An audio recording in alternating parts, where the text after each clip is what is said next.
Good evening, ladies and gentlemen. It is the 2nd of June and it's past 8 p.m. It's nice to see you. I'm Daisuke Tsuda. With the cooperation of Goethe-Institut, we are having this program, Hashtag Studio 202X, the second series, and second part of the second series. We have changed the theme to the future of democracy, Part 2, Corona, Xenophobia, and protest movements.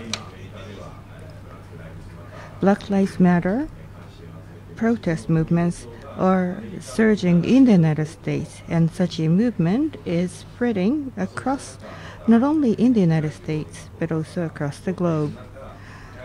And with the spreading infection of coronavirus, we are also seeing the problems becoming increasingly salient.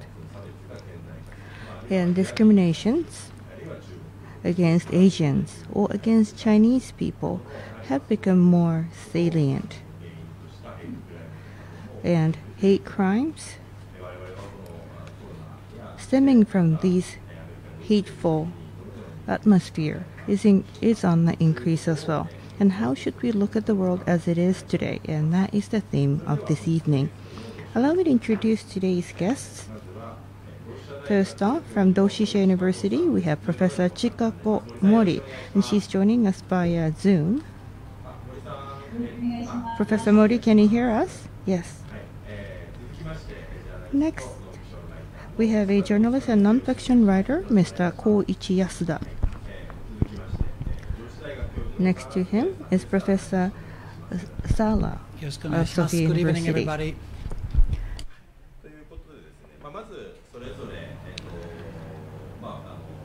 By way of starting this program, I would like to know more about the backgrounds of today's participants. So I would like to give opportunities to each and every one of the participants to make a brief self-introduction. I would give 5 minutes each to the participant to discuss the career backgrounds as well as the positions on today's events as well as the protest as we see this evening. Starting off with Professor Sala. Yes, thank you, Mr. Tsuda, for the opportunity to speak here tonight. I am a historian. I am a historian of modern Japan, and I teach at Sophia University here in Tokyo. My field was originally the history of international relations, and even in this field I had a lot to do with issues of xenophobia and racism.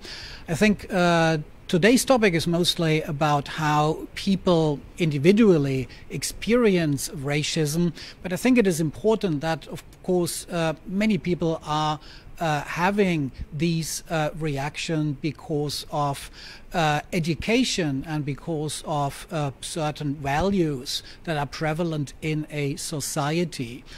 In my case, I, for example, researched the history of regional integration in Asia, amongst others, the ideology of Asianism. And in this framework, I found that the ideology of race played a very important role. And even in terms of international relations, we can see that throughout history, there have been instances where countries on the whole have discriminated each other based on notions of race.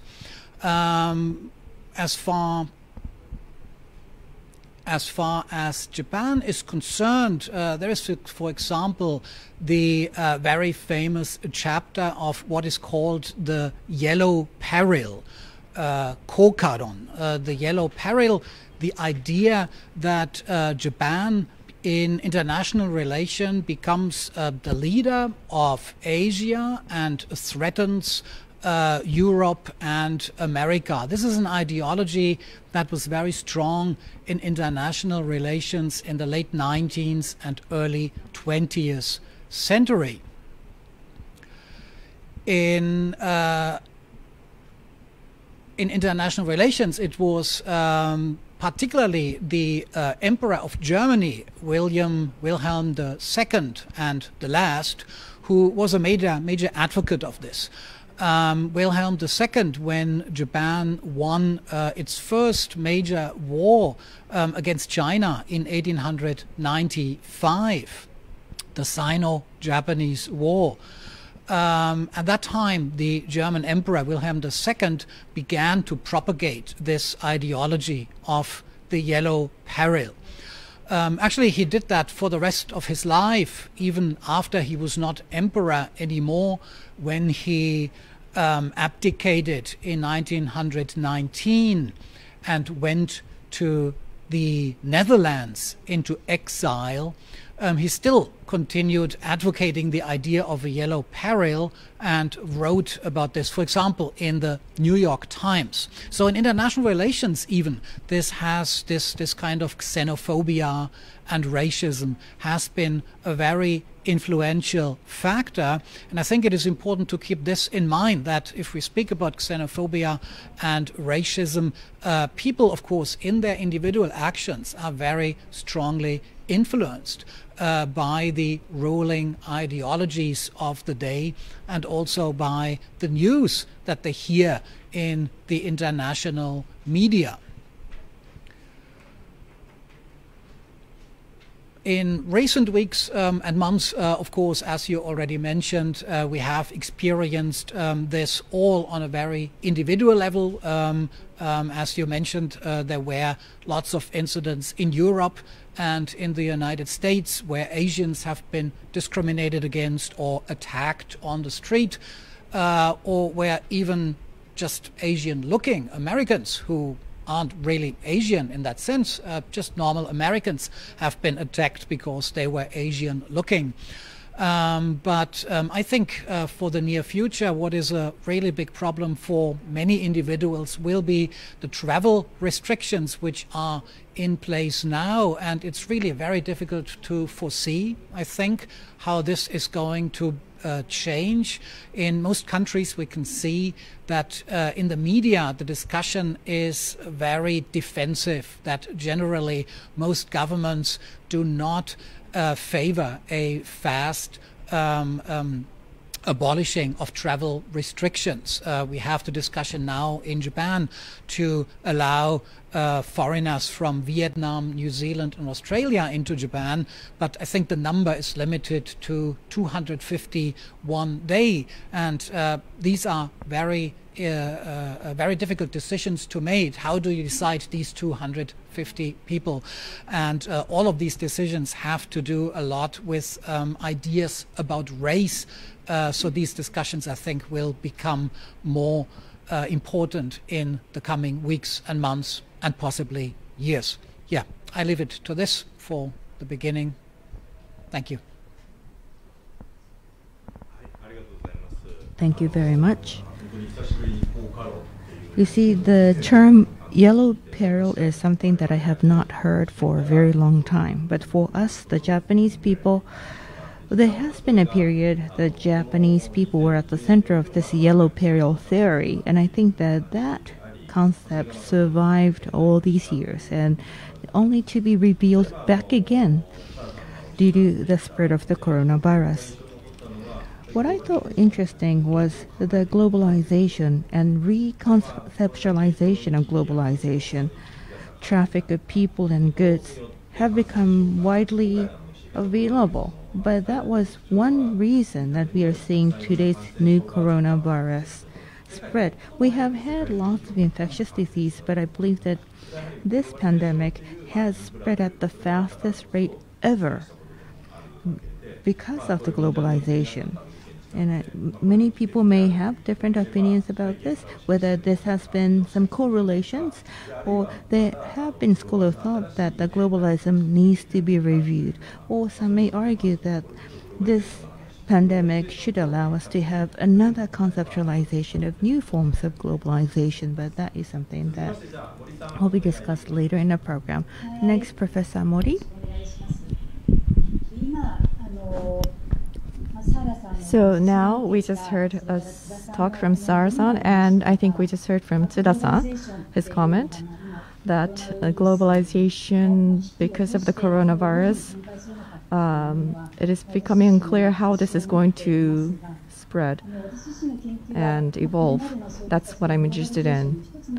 And as a result of this globalization, in many parts of the world, in many cities, diversification of population is progressing. And so in cities and districts, at the area where people live, how to live together with different cultures. So I think how this kind of change in demographics would affect the communities, and it is creating the discrimination and friction. So this is something that I was always interested in and been studying. From about 20 years ago, I had been doing research in the suburbs of Paris. In the past 5 years, I have looked at also Brooklyn of New York as a new area of research, and I have been doing several researches from this area from about 5 years ago. In the center of Brooklyn, where black people and Latin Americans mainly live.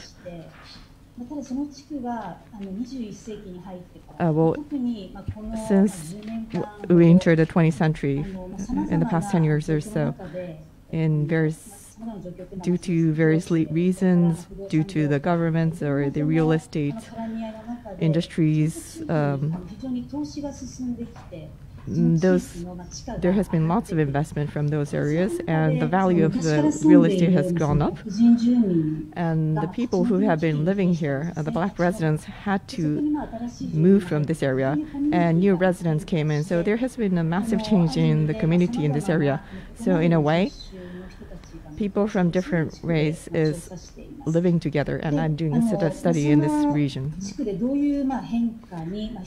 And how people are dealing in this district with this change, and that's what I've been researching.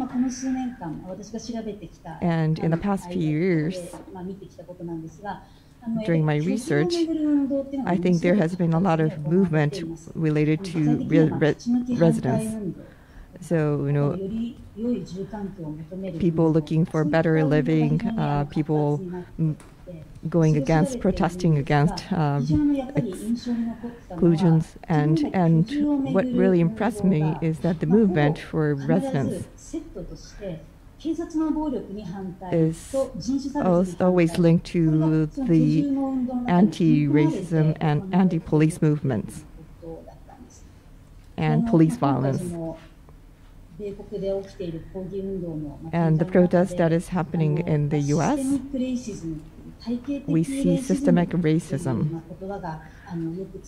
This word is often being used. And one of the examples of my study is that we look at this in a very systematic way. And what I saw through my research is that, of course, this is a violence by the police. But we could look at this more broadly. It's a racism in a broad sense, but also developers and financial industries, these private industries are also joining in to promote the racism. And there's anger against such racism, and that has become apparent, which was even there before the protest.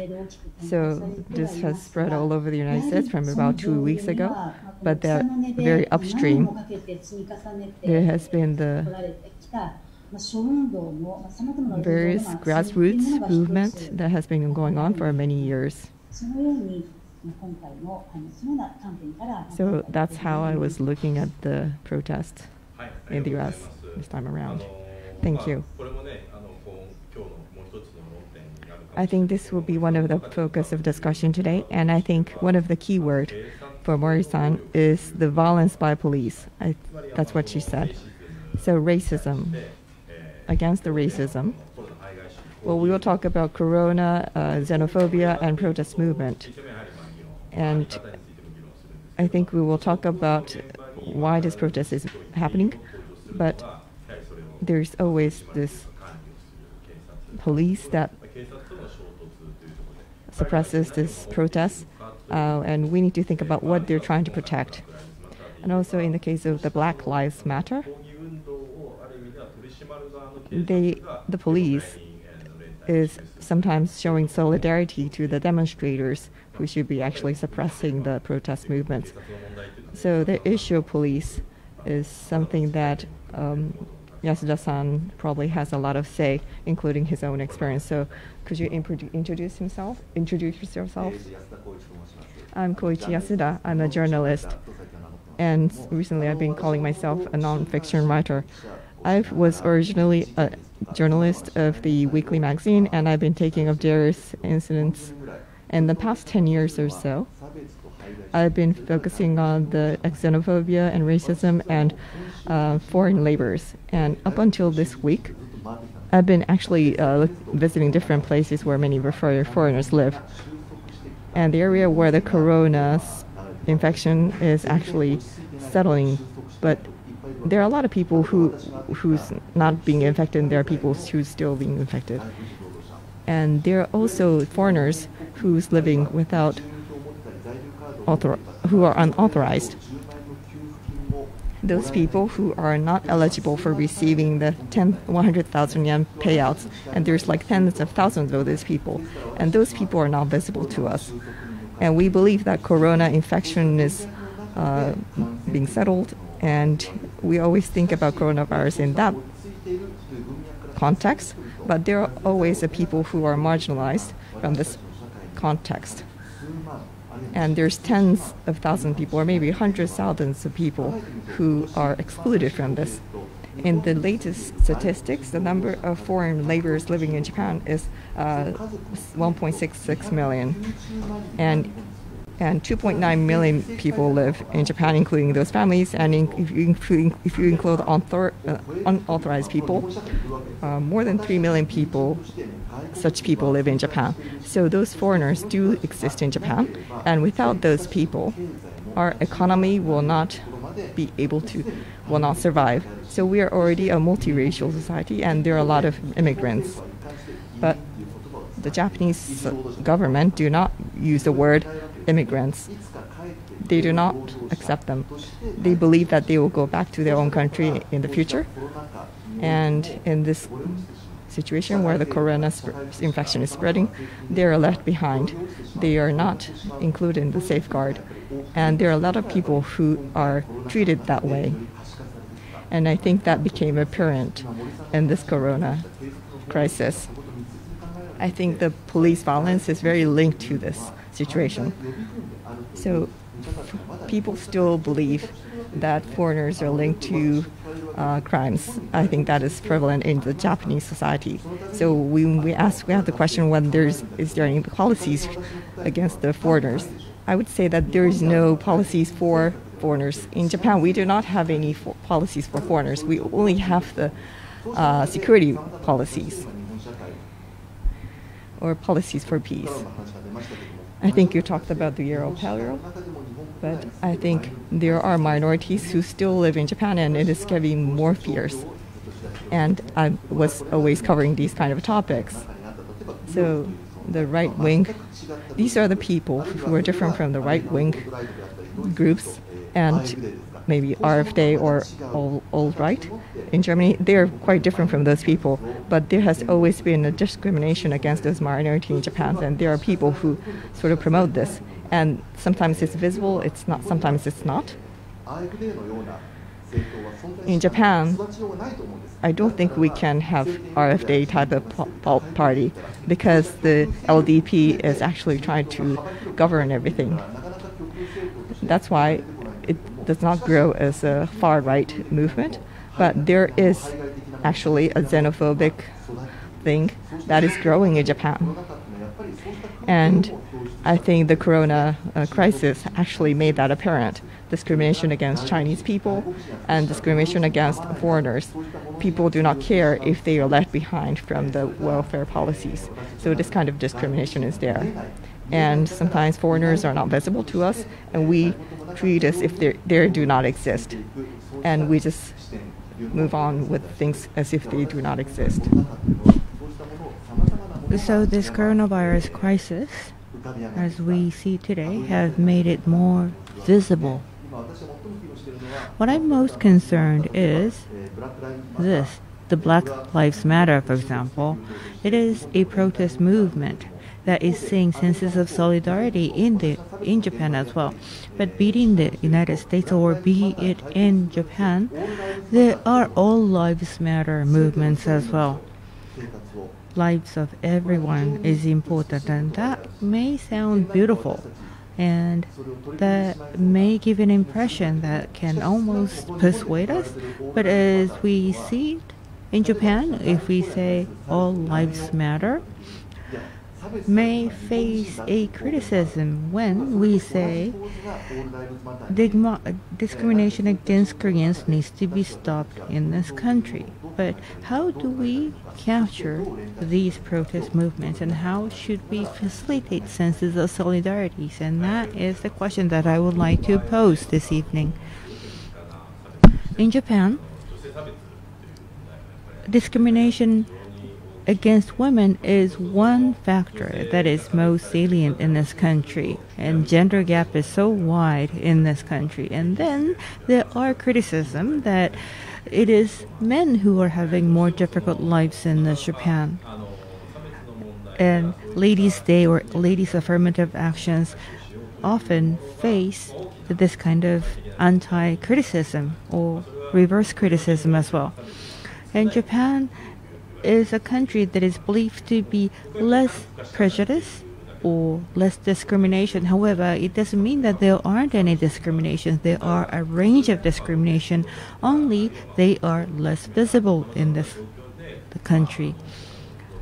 And in the aftermath of the coronavirus crisis, we are seeing more and more discriminatory factors becoming more visible.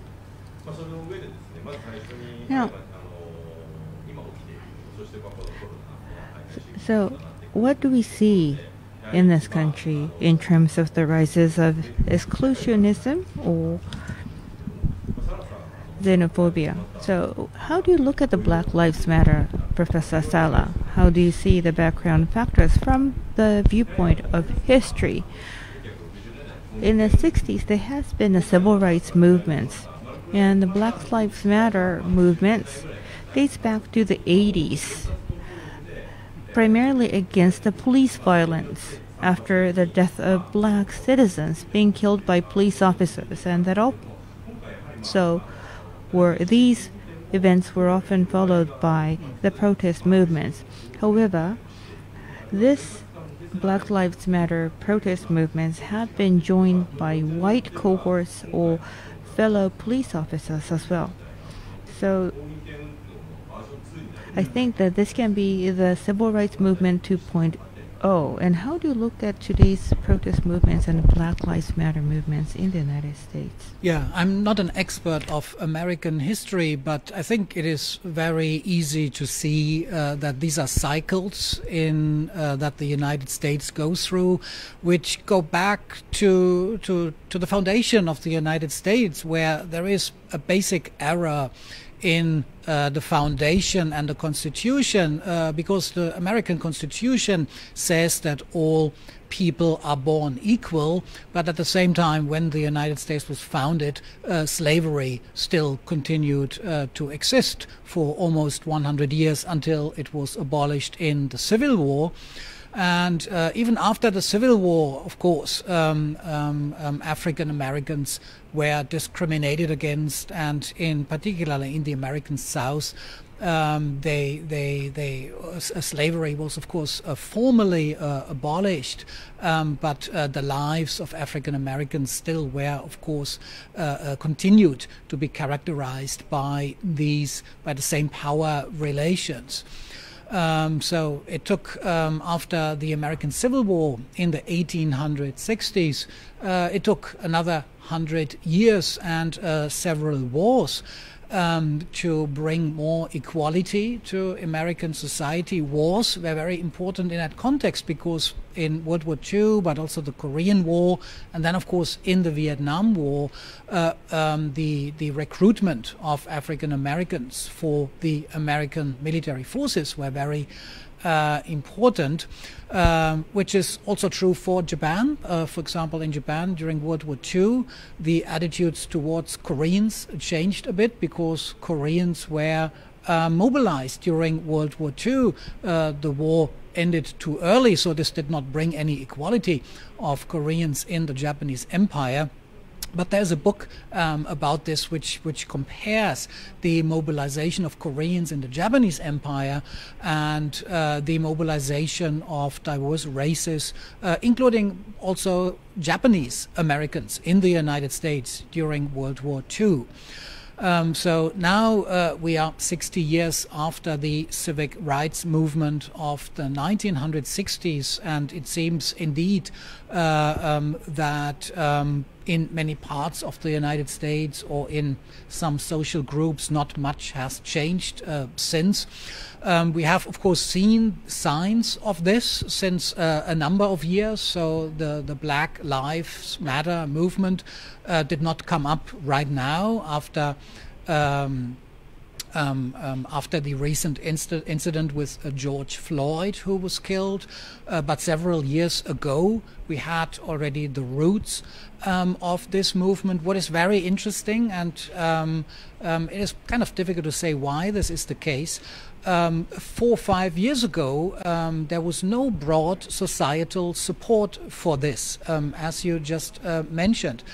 Just today or yesterday in a newspaper I saw an opinion poll, or a series of opinion polls which showed that 4 or 5 years ago the general perception of the idea and the slogan of Black Lives Matter in the United States was generally negative. This has completely changed in the last weeks or months. So as you say, I think this seems to be a real a change now in American society, and it also has to do, of course, with the fact that this has become a global phenomenon. So I was very surprised, I have to say, to see Global Lives Matter demonstrations here in Japan. I was not so surprised to see them maybe in Great Britain or other countries or European countries, but I didn't think that the interest in Japan in this movement would be sufficient to bring together thousands of people to demonstrate for that. But yeah, it seems to have become a global movement, and it might also have to do with the coronavirus, which is today's topic, because as a result of the spread of this virus, as we have already discussed several times, xenophobia and racism has been on the growth, not only in America but also worldwide. So I think in other countries people use this as an opportunity to voice their criticism of racist and xenophobic approaches, which generally in the last years have been globally on the rise, I think, but hopefully this is going to be a turning point everywhere. Thank you.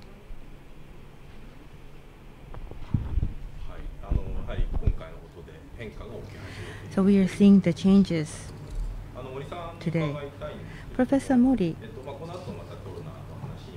we'll go back to the topic of the spread of coronavirus, but Professor Mori also wrote an article on Sekai magazine on the exclusionism and the infectious diseases.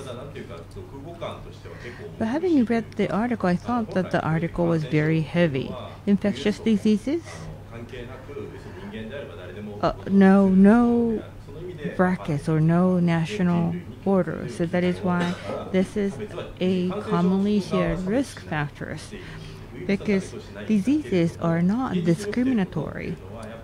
However, if you look at the actual situation, stay-home option is a privilege for the people who are better off. But those frontliners, be it the soup cashiers or drivers or other essential workers, are the ones who are facing higher risks of infection. And these are exactly the groups of people who are facing more discrimination. people of color, African or Hispanic Americans, are also having higher morbidity and mortality as well. And I think that is because of the xenophobia in the back, and I think that was a part of the article that I saw. But I think you also had some bright spots in your story at the end. Because of the corona, the people who were not visible were shed light on, and and some of the people on the majority side is also voicing those things, and we're seeing some hopes here. And I think that we see some commonality with what Sarah said. And I think a Black Lives Matter movement is actually spreading in France and other countries in Europe as well. Thank you. So I think there are several points of discussion. Discrimination in the society has taken root, as Yasuda-san said. This is a very severe situation.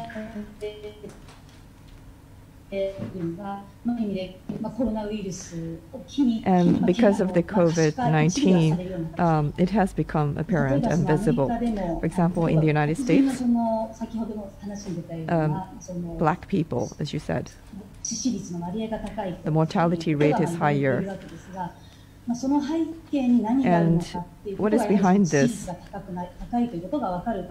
When we know that their mortality rate is higher, we tend to pay attention to it. For example, black people have more diabetes or maybe heart disease, cardiovascular disease, compared to the white people. But this is not necessarily a genetic thing. Maybe it's not even because of their habits. You talked about the logistics. For example, maybe the residential area where the black people live, maybe there are more fast food shops. Or they do not have any fresh vegetables or fruits in the supermarkets. And also there's a gap in the supply chain. And people do not have insurance, so they cannot go to hospital. And because they are living in a very close distance, so they cannot actually keep distance from others. And because of the COVID-19, these things became apparent, and people have started to pay attention to this. On the other hand, the movement that's spreading in the United States does not include include the black people, but also other people. And if you look at the places where this movement is spreading, when the civil rights movements took place, it was mainly among the black people. So they were at the center of the movement. And the movement took place in the states where black people were concentrated. But this time around, of course, in the areas where black people tend to live more, it is happening, but in other areas as well, like Seattle, maybe less than 10% of the people are black people, or maybe Darlington. The population of black people are very small. We see the spread of these movements as well. So in that sense, as Tsuda-san said earlier, I think there is a movement for solidarity, which gives us some kind of hope. And another thing that I'm paying attention to is that various things, including SNS, as well as pop culture platforms, the roles they play. Like Blackout Tuesday is one example where people express their solidarity, where musicians and artists express their sense of solidarity. And also large corporations would also express their support. Of course, it might be part of the PR, public relations, or it could be some other movements or philanthropy. But in the Trump era, and where white people are getting more power, and I think people are shedding more light on this discrimination against the black people, which is very severe. But at the same time, we see that the U.S. society, American society is changing. I think that's what we saw through this movement. And in France, this movement is also spreading. This is the area of my focus of research. I've been monitoring Paris suburbs for many years.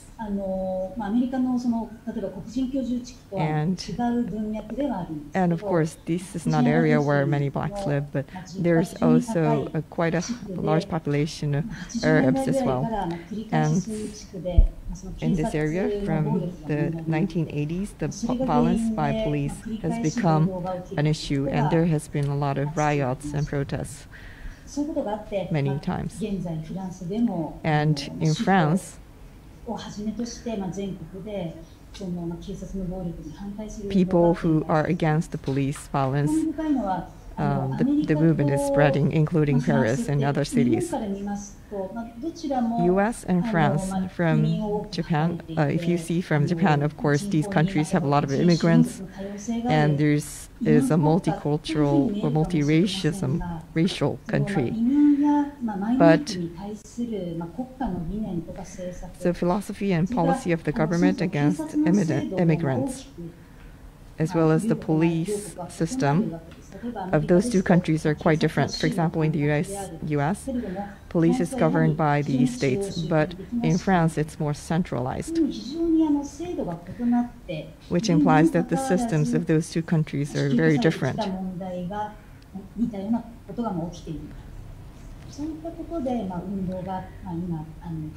And so this movement is spreading not just in France, but is echoed in other countries as well.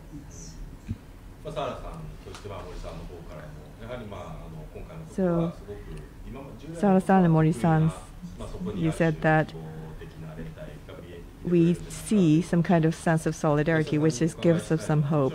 So, Yasuda-san, after hearing the comments from these two people, I think you can probably sense some hope. But you are also covering what's happening on the ground. And I was quite surprised to see that this Black Lives Matter demonstrations took place in Japan. And of course, Black Lives Matter is important, but in the case of Japan, there are inherent discriminations in Japan, like discriminations against Koreans and also women. And this time around, this Black Lives Matter movement has surged. So I feel I have a mixed feelings toward this situation. So Yasuda-san, how do you feel after hearing the comments from these two people? We'll talk about the hope thing at the end, because I don't have any sense of hope, because I have a sense of despair because of the COVID-19 crisis. So what I see is that, as Tsuda-san said, in the Japanese society, of course, Black Lives Matter is important. I do support that as well, and many people do as well. But just before the COVID-19, there has been demonstrations against the Koreans living in Japan in many places, and there has been many people coming together to go against those Koreans living in Japan. And did we see any counter or protests against this? Yes, there have been, but we don't see many hashtags related to this as we see with the Black Lives Matter. And this time around, the discriminations in the Japanese society has become apparent. For example, since January this year, when people started to become aware of Corona, what became apparent first was that some stores actually put posters in front of their shops saying that they do not accept Chinese people in Kanto and other areas. And what happened after that is in the Chinatown of Yokohama, there was a Chinese restaurant run by Chinese people. There was a letter sent to this restaurant which says the Chinese people are trash or garbage, because they thought that this virus originated from China, so they wanted to expel Chinese people. And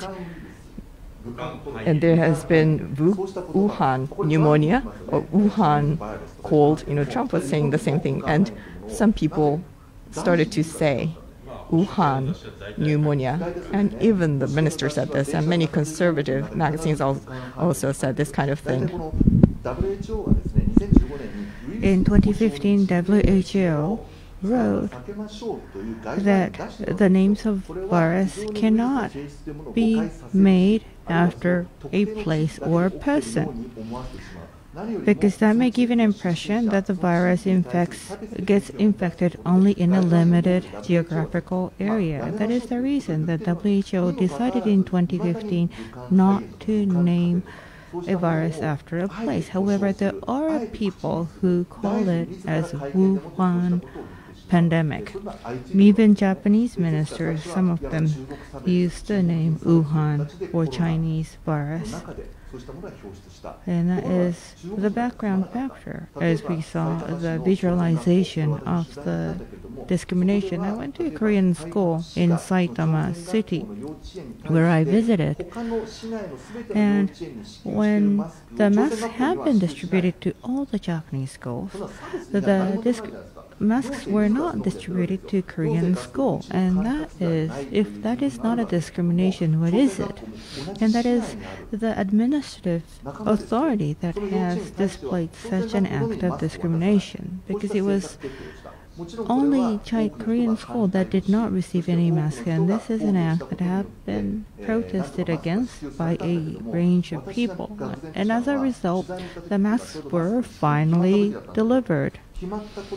And after this decision, there were other voices that were not happy with the decision. On a daily basis, many people criticized that they were for their receiving of the masks. Even they argued that,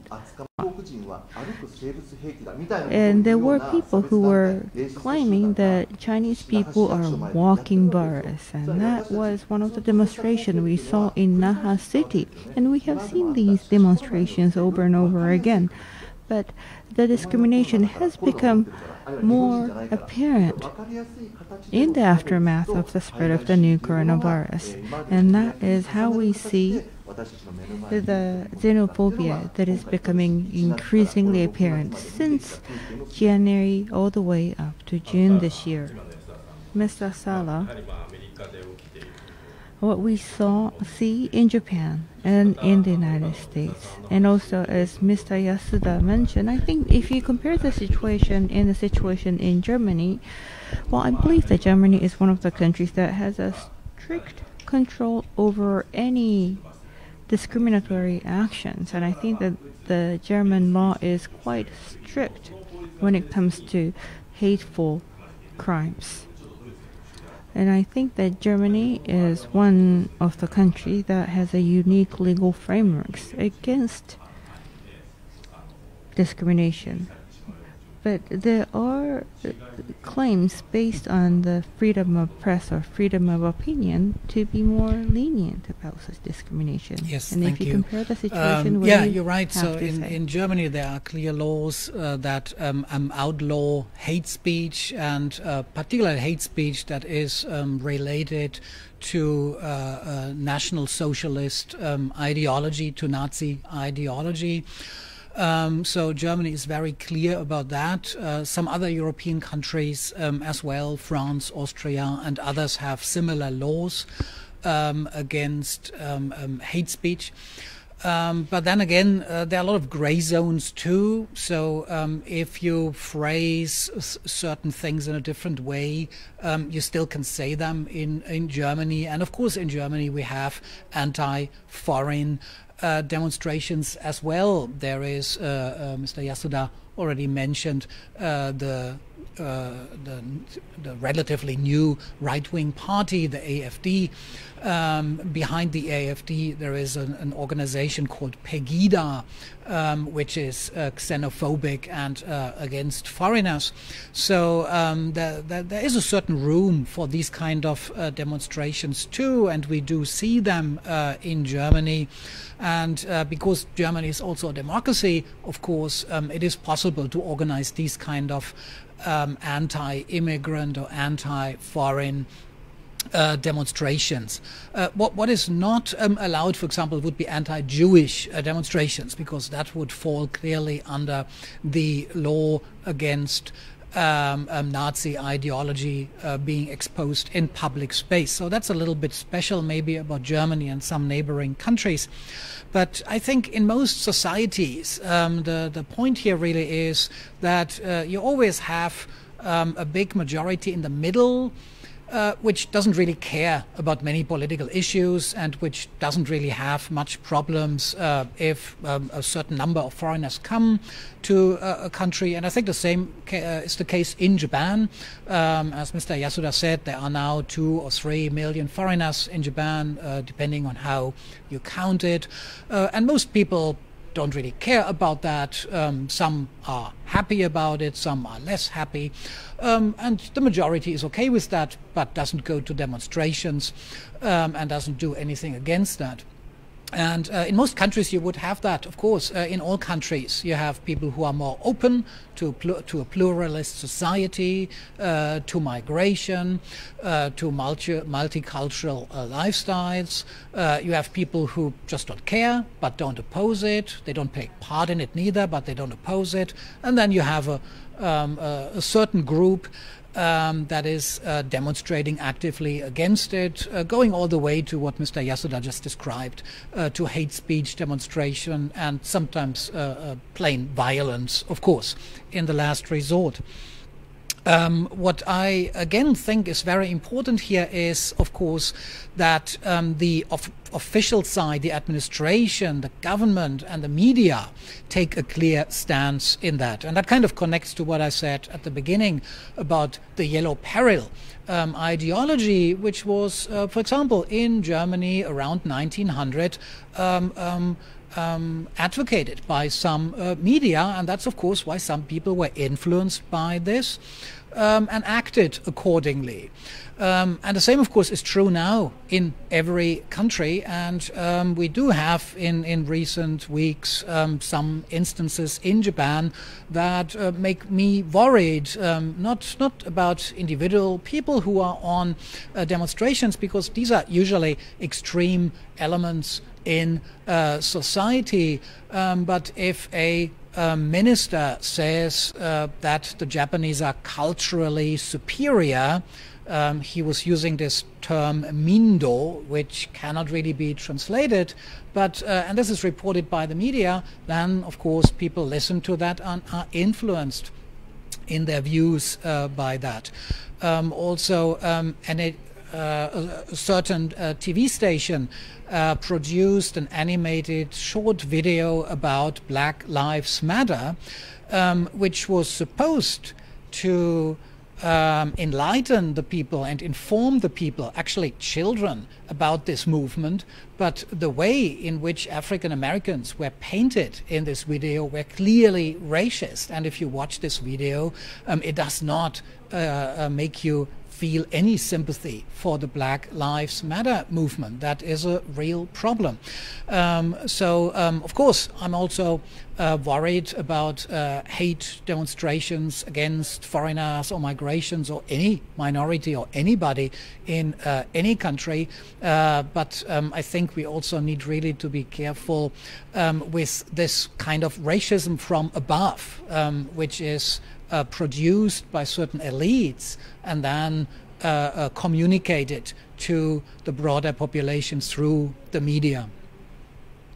And this is, of course, no criticism of you, Mr. Yasuda, as a journalist.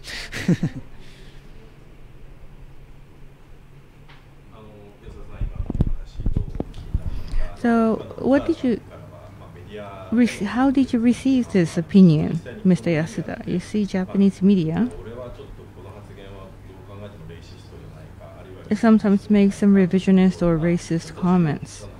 Or sometimes Japanese media picks up those revisionist or racist comments without any critical analysis, and that can be a fuel for discriminatory acts and actions. I cannot agree with Professor Sada more. Discrimination or the background of xenophobia is something that I discussed, but who is fueling such xenophobic sentiment. It is not really a grassroots movement. I think that it's agitated and fueled by the administration or the government, including the police authority. And that is how they're providing food for such xenophobic thoughts. For example, I think you talked about the Black Lives Matter, and I think there was the issue of NHK, the international broadcasting of NHK. On their official website, they had 1.5 minute movie what is happening in the U.S., and it was a very stereotyped way of showing this person who is very muscular, a black man who was wearing a tank top shirt. And you can see a picture of the black people who will actually rob things. And I think that picture was an issue, very problematic. And also the explanation was also problematic. And the NHK official Twitter said this: the U.S. society. So there has been a division of society where the two sides who have different views will be speaking bad names to each other. So there's a divide because they are calling bad names to each other, and they just say it plainly. But I thought, this is nonsense. But I think they're looking at the reality in a totally wrong way. But I think there are quite a few people in Japan who view it this way.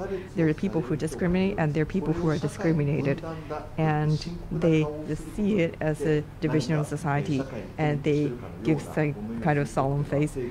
And I think there are people like this in the government, and also in the media, and also in the ordinary people as well. So we don't really see what is happening in essence. And so the problem of discrimination, there is a perpetrator and there is a victim who is being discriminated, and there is a division between those two groups. But this is not something the victims wanted. Policymakers or the people who discriminate, or the majority, are enforcing this division, and this is not something that the victims wanted. For the people who are discriminated, have to fight this war, even if they didn't want to fight this war. They do not want to be discriminated or divided, but they are forced to be in this situation. And I think that is the essence of the discrimination. But the media said that those two sides are fighting each other in confrontation. So they would say that if white people and black people are fighting each other, they're in confrontation. That is not the case. There is the perpetrator and victims, and this is stirred up by the policymakers or the government. This is something that we have to argue. And what the media can do is to promote this way of looking at things. And I need to just keep on saying this. I think Tsuda-san would really feel that this is happening in Japan, where media would attack the minority people who are victimized. So I think the self-restraint police, the so-called self-restraint police, were doing the same people. They would go to the pachinko parlor. The people who actually attack the pachinko parlors are actually racist. Why? Because there are a lot of minorities who are actually running the pachinko parlors. They know this. That's why they did this. So I actually read the blog who were protesting, and this was actually, sometimes they said it's a war between the Koreans living in Japan and the Japanese people. And these people who are always doing this kind of hate demonstration said this.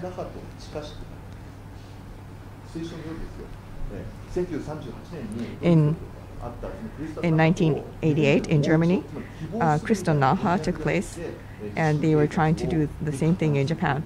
And there are some people who try to promote the self-restraint police, and I think that is the discrimination that is happening now. And I think there was a Sekihotai demonstration in Asahi as well. And I have a question to Mori-san.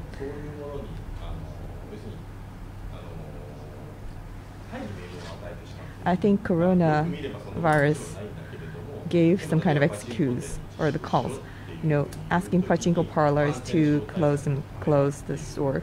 They say it's to fight against the coronavirus.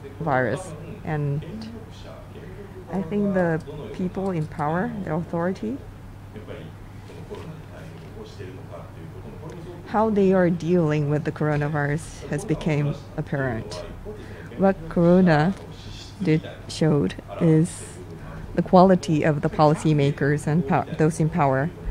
And I think they have strengthened their want for power. For example, they are trying to track those who were infected with GPS.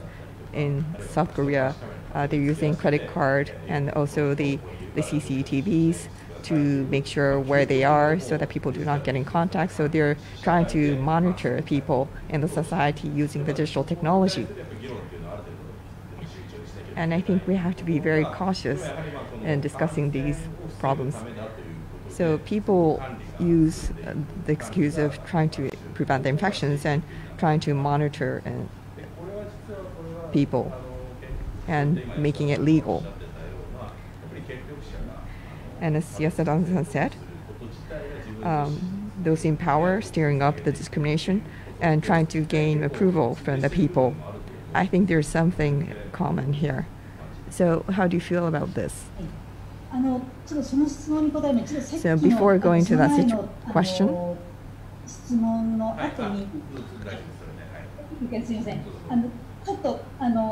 yes, please. So after the questions from Tsuda-san,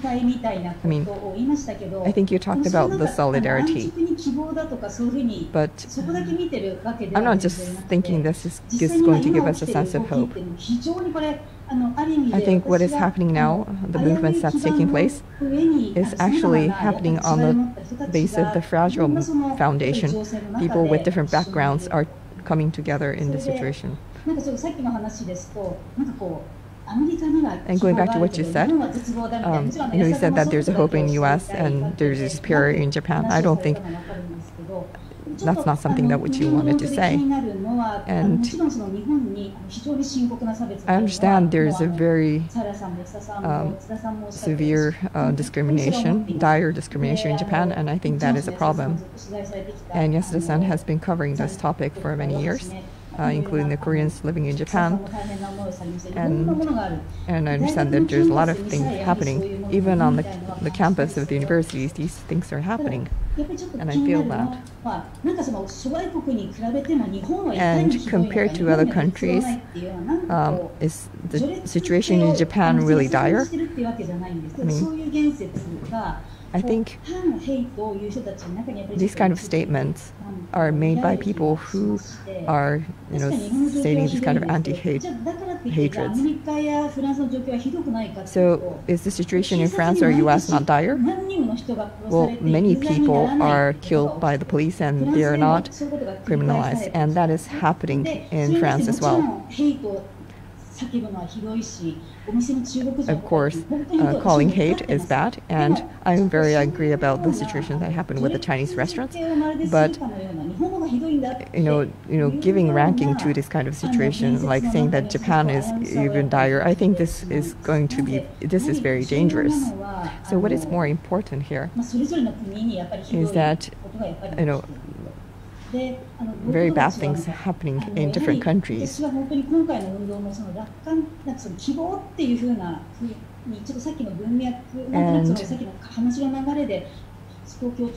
I sort of emphasize the hope in the story that I mentioned, but there are many people who were able to save their lives, who have been under the violence of the police for many years, and I think they have been able to save themselves. But there is this special sort of difficulty that's taking place in Japan, and it's not that the quality of violence is very bad in Japan. Of course, U.S. there's gun society. So, there was a man who was just shot dead because they were just jogging by the police, and there were some other people like that. So it is a very terrible situation. But in Japan, there's a movement by the hatred groups and also the media like NHK, who are not really aware of this, what is happening. But more than that, what I want to say is that we have to raise our voice that this is a bad thing, and we have to stop this kind of discrimination. But that is not a symbolism that we should be complacent with. And pretentious neutrality, upper-handed sense of neutrality is something that would make people a bystander amidst all this. So, what I'd like to add is that, of course, loud discrimination is bad. However, this bystander viewpoint or an attitude to look at people who are raising voices, these should be something that we should be concerned about as well.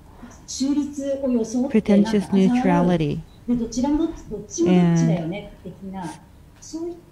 complacency with one's being a bystander is something that would give room for the discrimination, and think that that is not unrelated to the people in power. I think that that is really the essence of the problems that we are discussing this evening. I have a question, Professor Mori. So this be it discrimination or other social issues, how should we embrace them, and how should we be engaging with these issues? As an academician, this can be a very big and difficult question. Do you face any dilemma as to how to embrace these issues? So what do you mean by the dilemma? So because I am an academician, I have to be neutral, or, well, put it frankly, whether you should be taking a stance as an activist or as an observer. Well, you're a sociologist, so you get engaged with these topics as you do your research. But is there a sense of dilemma or any sense of uneasiness, if you will, looking at this topic and being engaged in these issues? I have a sense of uneasiness, and I think being a researcher is something that is tricky.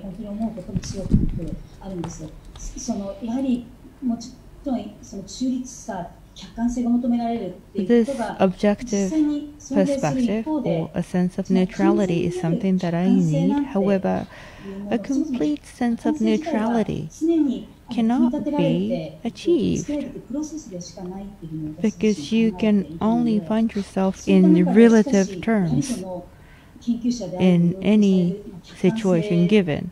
But the sense of objective perspective that is required of an academic researcher is something that is very difficult to deal with, and at times I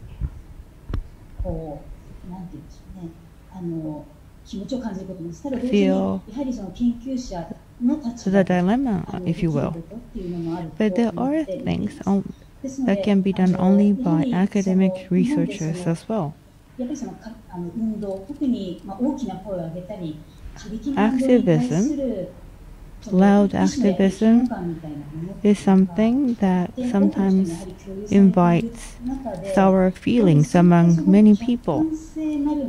But sense of objectivity or neutrality needs to be deconstructed so that we can create an opportunity to approach social justice.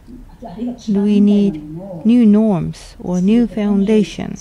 And that is something that I would like to make whatever humble contributions I could possibly make. And that is probably related to an activity that is not quite directly related to the Black Lives Matter that you were talking about at the outset. Professor Sala? Yeah, I think objectivity is very important, and as a historian, amongst historians there has been a long discussion about this, about objectivity, and there are some famous books. For example, there is a British historian, his name is Edward Carr, who wrote a book with the title "What is History?" And there's also a Japanese translation of this book. And he says that, of course, for all scientists, whether you are in humanities, in history, but also in natural science, there is no 100% objectivity.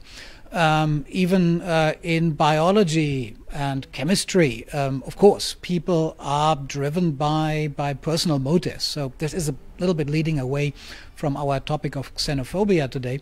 But I think this is indeed very important. So everybody is, of course, biased. Nobody is 100% objective as a human being, and scientists are also not 100% objective. What might be another keyword important to answer your question is, of course, ethics and ideals. So, of course, all scientists have research ethics, and ethics are, of course, not 100% objective. So, in case of Japan, for example, the Science Council of Japan has a number of ethics guidelines, which include that Japanese scientists should not engage in research about military technologies, because that is just not fitting the self-understanding of post-war Japan. Now, this is, of course, not an objective guideline. It's a guideline that is based on a very strong sense of Japan being a pacifist state and a pacifist society. And this is not objective. This is a conviction. It's an ethics built on a certain ideal. And I think all scientists, of course, have this at the base of their work. So while scientists are neutral and as objective as they can be in their data analysis, of course, what is driving us as individuals are, of course, often these kind of values and ethics. Yeah, maybe that is what I have to say in direct reply. Thank you very much for your input. Mr. Yasuda, having listened to the opinions of Professor Mori, what do you think? It is a very difficult area. Discrimination may come in different forms in different countries. Minorities, ethnic minorities, or religious minorities may exist. And also there are gaps in balance in power as well. So in Japan it is not zero, but discrimination against black people may be quite limited in this country. Or Muslim discrimination may be limited in this country. It's not that they are not, or probably the less salient discrimination against these factors, maybe because people do not know about these things very well. And also in terms of discrimination against women, Japan is ranked at 110th place, which is really embarrassing. And Japanese gender gap is very lowly ranked as well. Objectivity is very important, looking at these data.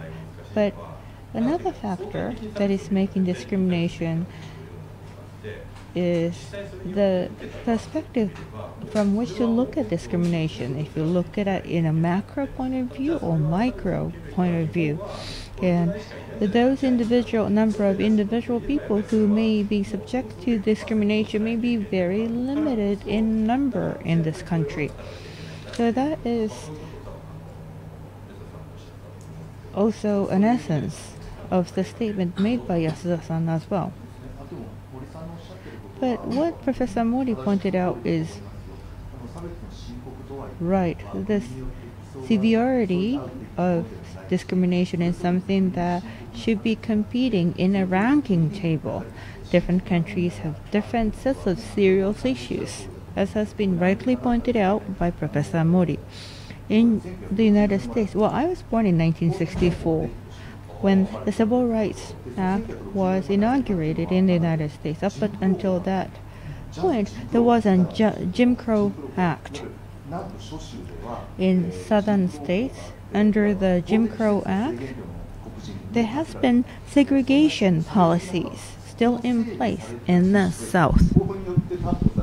So discrimination was legal up until 1964. It was like less than 50 years or so. And the black people, they were the colored, and there was a one-drop rule. So if they have one drop of blood of colors, they were eliminated from the protection by law. So it's 50 plus years ago in U.S. and there was a very severe discrimination in the U.S. and people were attacked by police, sometimes killed by police, and they were sort of always controlled by this sense of terror. And the level of severity of discrimination, I'm not saying that Japan was more dire. Of course, there is a severe discrimination and severe problem in each and every country.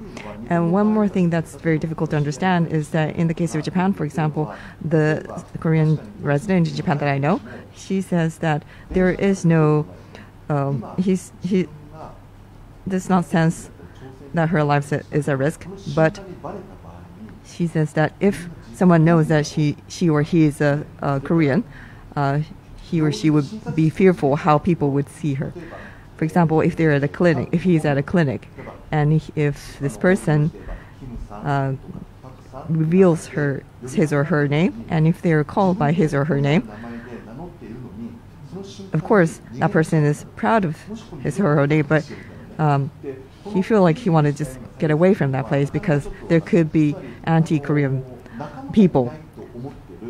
So he feels that they're isolated because they think that there's no peers and they are struggling in this situation, and it's very difficult to explain this to other people. That's what this person said.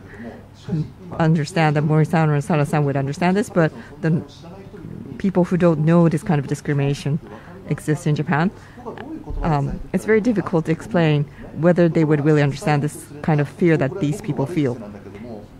And when I try to communicate these kind of things, I tend to sort of say in a very loud voice, and it seems like people think that I'm always angry or upset when I talk about these topics, and this is something that I have to really reflect on. But when someone is very desperate, when is very passionate of something, in Japan, people tend to see things in a very critical way. For example, if a celebrity tweeted that we have to actually say something in a normal voice. For example, in the case of like Black Lives Matter, we should not become upset, but we have to speak out in a very normal voice, and people would approve this kind of comment. So people think that it's more convincing if we are not upset. We should not shout out or speak in an angry voice, and I think that is the situation in Japan. And this is my personal view, but Japanese people want to consider that people would want to speak in a normal voice, but it's very difficult to communicate that because you have been trying to sort of convince people with your message in a very normal tone, but it was not successful. Yes, I might tell them to stop, but it was ignored. And sometimes I would say no, don't do it, and they'd still ignore it. And then if I start speaking, they would say, don't shout, and I have to calm down. I don't think this applies to everyone, but I think this is actually the case. And Nori-san talked about ridiculing. Japanese people tend to say, don't shout out. As someone who's really desperate and angry, I think Japanese people tend to sort of ridicule those people. So they think that people who discriminate is bad, but they also say that people who get upset is also bad. So they think that both sides have some issues. And I think that is very scary. And I get angry and upset about these things, and I want to do something about this. But I also feel that I have to say something to those people, so I'm always struggling. So I have a question, Sana-san. Sana-san, you talk about ethics. That is an issue of idealism, meaning that discrimination is a bad thing, and we want to get rid of the discrimination. And there's sort of a pressure to become homogeneous or to do the same thing in the Japanese society. What do we need in order to have this kind of a default? And we have done this kind of program in the gay program 5 times. And people who know Germany says that, of course, the policies in Germany was very successful against coronavirus. And AfD became very calm because of that. So they have been gaining power in the past few years. They are the far right, but because of the COVID-19, they have been losing ground. So people who were feeling the sympathy are starting to ignore them. And I think this tendency is very unique to Germany. So can you tell us about your... tell us your view first, about these two things? The second question, indeed, in Germany, the AfD, the right-wing party, has lost a lot of support. A year ago or so, it was still at 13 to 15% support in opinion polls, and now it is somewhere between 7 and 8. So they have lost massively support, which, first of all, I think proves that populism and xenophobia are not solutions to the corona crisis. And we can actually see this in all countries. So if you look at where the corona crisis is worst, it is, of course, countries with populist leadership, like Brazil, the United States, and Russia, but also some other countries where obviously populist governments do not have policies that really are working to deal with this crisis. So that is where Germany is very typical.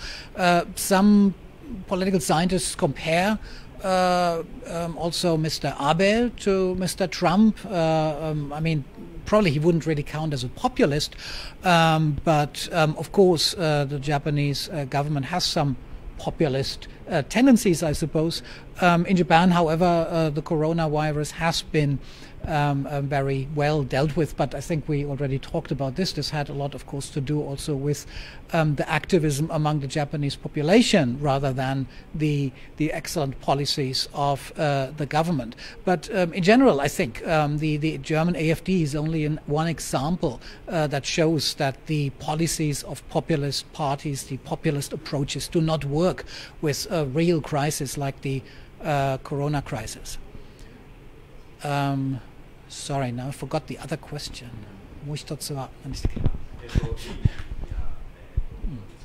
So with regard to the ideal and ethics, in order to install this kind of idea that we should get rid of the discrimination, well, I think as an ideal, what could we do? This is very widespread in Japanese society. I think Japan has now at least officially adopted a policy of multicultural approaches and of multicultural coexistence, which of course means that Japan officially has adopted migration as a as a fact, as Mr. Yasuda also already said, because there are 2 or 3 million foreigners living in Japan permanently. And of course, in the last 5 to 10 years, the number of tourists who visit Japan every year has also massively increased from a few million to over 30 million. And of course, all of these things show that Japan is on the road towards multiculturalism, and that in Japanese society these ideas of multicultural coexistence do receive broader acceptance. So I think Japan is already on a good way towards this direction. But as we discussed before, there are of course people who are not happy about this or who actively work against this. And I think it's probably a problem of government and the media to deal with this and to make clear what Japan wants in the future. The Olympics, of course, were also one instance where Japan clearly said we want the Olympics in Japan. And of course, the Olympics are an international event. They're not a Japanese event. So when Japan decided to host the Tokyo Olympics, it was clear that this was a further step towards an opening towards multicultural approaches. Unfortunately, this is not going to happen this year, maybe next year in a downgraded version. But of course, Olympic Games also have the possibility. On the one side, they have the characteristics of a very nationalist event, because if you look at the medal rankings, you always look at where your own nation is and how many medals members of your own nation have won. On the other hand, it is at the end of the day an international event hosted by the IOC, the International Olympic Committee, so it can make an additional contribution, and we will have to see how this will play out next year.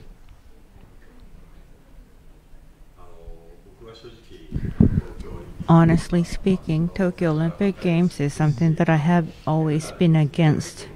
And I wasn't really, and I think that it is time that we cancel it. But having listened to Professor Sala's statement, Olympic indeed is an opportunity to further promote multicultural coexisting. So that can be a positive experience for Japan as well. So that was an eye-opener for me.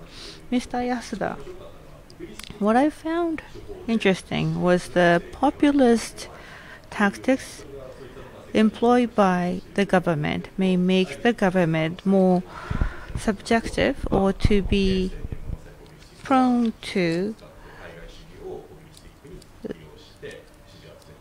disturbances or disruptions at the time of crisis. And so those populism can be more prone to any destabilization at the time of crisis. Populist politicians can lose approval rates or become less popular. I think that that is applicable to Abe administration. But what I would like to ask is, why is Mr. Yoshimura, governor of Osaka, being so popular? Yeah, is he populist? Yeah, I agree. And also, San Francisco Sister City Agreement has been unilaterally cancelled by Governor Yoshimura. And Governor Yuriko Koike is also xenophobic in that she did not allow Koreans to use certain rights. And that is at one point a factor that contributed to her popularity. But the central government is, when its popularity is declining, attacking the central government is one way both Governor Yoshimura and Governor Koike gained their popularity. So they profited by attacking central government. So the central government being attacked by someone, and that is one context. But there are people who cannot gain popularity. Say, Governor of Aichi, Omura. Governor Omura could not gain her popularity by attacking the central government. Well, in terms of the number of votes, he won a record high number of votes in the last election. However, one of the very few politicians in this country are Governor Koike or Governor Yoshimura. But it's separate from their success or the lack thereof of the fight against coronavirus. One reason that they still remain to be popular is because they have been consistent in terms of their positions. And also they are facing and embracing the coronavirus infection in a very sophisticated manner. And I think that that is related to what Professor Sala pointed out. They are very good at using the media. So the media is one of the machines that have helped them gain the popularities. Discrimination and coronavirus infection. The media, be it in the United States, in Europe, or in Japan, Japanese media is not versed in what is happening in these countries, with the belief that their knowledge or such information would not help them gain their viewership rates. So that is not the context in which they write a story, and that they also have been criticized by American ambassador for a derogatory depiction of Black Americans in their short video clip. So these factors have always remained in the Japanese society. And I have a counter question to two of you. People often offer apologies for their getting infected with new coronavirus. And they even offer apologies for getting infected. But new coronavirus is a new form of cold. And Japanese people often offer apologies for going on a vacation with a paid vacation. So that is sort of a strange mannerism on the part of the Japanese people. So they apologize for their getting infected with new coronavirus, be it a Japanese baseball player or anchor persons. All of them have offered apologies. Does this happen in other countries than in Japan? From a German perspective, how do you say? そうですね。まあコロナをひいてそれは Getting infected? Sorry, I'm supposed to speak in English. Yeah. If you get the coronavirus, then of course, I mean, it's like having a cold, and I don't think in European countries people would apologize for that. They probably would just stay home, and I'm not even sure whether the media so actively reports about that. Of course, if it's somebody very important, a politician, for example, in Great Britain. Prime Minister Boris Johnson had corona. I didn't follow the details of the story. I'm not sure whether he apologized, but it has to be the Prime Minister really that that this makes it in the media. What does sometimes. Yeah, I don't think so. Yeah, you have pointed out. I haven't seen a non-Japanese person offering apologies for their infection. Right. I believe that Boris Johnson there was recently another case also in Britain where a politician was found in a resort or something, this was during the time that there was still the lockdown. So he was supposed to apologize, but I think he didn't even apologize because he said, yeah, that's okay and I'm fine. So yeah, it's rather uncommon, and I think it wouldn't be very actively reported in the media in the first place. So yeah, there is no apologizing for that. There's definitely no apologizing for taking a holiday. I'm always stunned by Japanese TV programs that you always, for 50 or 51 weeks a year, you see the same persons on the same program. In Germany, most regular programs have a summer break from June to September. which is like 3 months. So TV anchors and entertainers would take off for a very long summer break, and they do not apologize, definitely.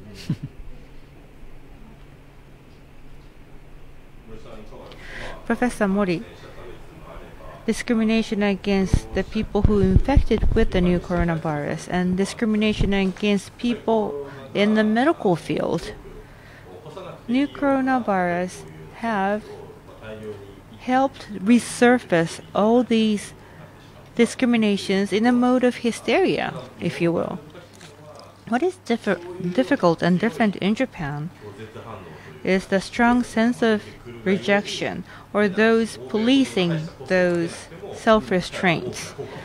So that is how Japanese government was able to achieve a certain result without dumping so much money. What do you think? As you have rightly pointed out, you see, teaching at a university, I know a number of Japanese students studying abroad who had to come back to Japan. And those returnee students, having returned to Japan for 2 weeks, they had to stay home voluntarily for 2 weeks, and they still faced bashing or criticism from their peers. And some of the students who came back to Japan told me that they were more scared of the peer pressure in this country. And there were some graffitis or other forms of discrimination that have been displayed. And also medical practitioners and also delivery staff, all these essential workers, often face discrimination as well. There have been some outright statement or derogatory statement against them as well. And this is probably not unrelated to the culture of apology, but I think that this society can be quite stifling, especially in this kind of situation. Be it gender discrimination or discrimination against non-Japanese, there are voices that they too are prone to discrimination as well. Subjectively, they are feeling senses of uneasiness, or they find the society being stifling at times. So how can we make sure this kind of anti-discriminatory society to take root? So I'm teaching online now, and I'm always thinking about this every day. And I was thinking if I can be in the shoes of others. For example, Japanese person, I think there was a breakfast at Tiffany, and I sometimes show this Japanese person in the movie. And in the 1980s, there was a bashing against Toyota, and some people were trying to destroy the Japanese cars. And I was trying to show these kind of scenes, showing that sometimes we are the target of discrimination. So I try to communicate these kind of things, but they're not really reacting to what I say.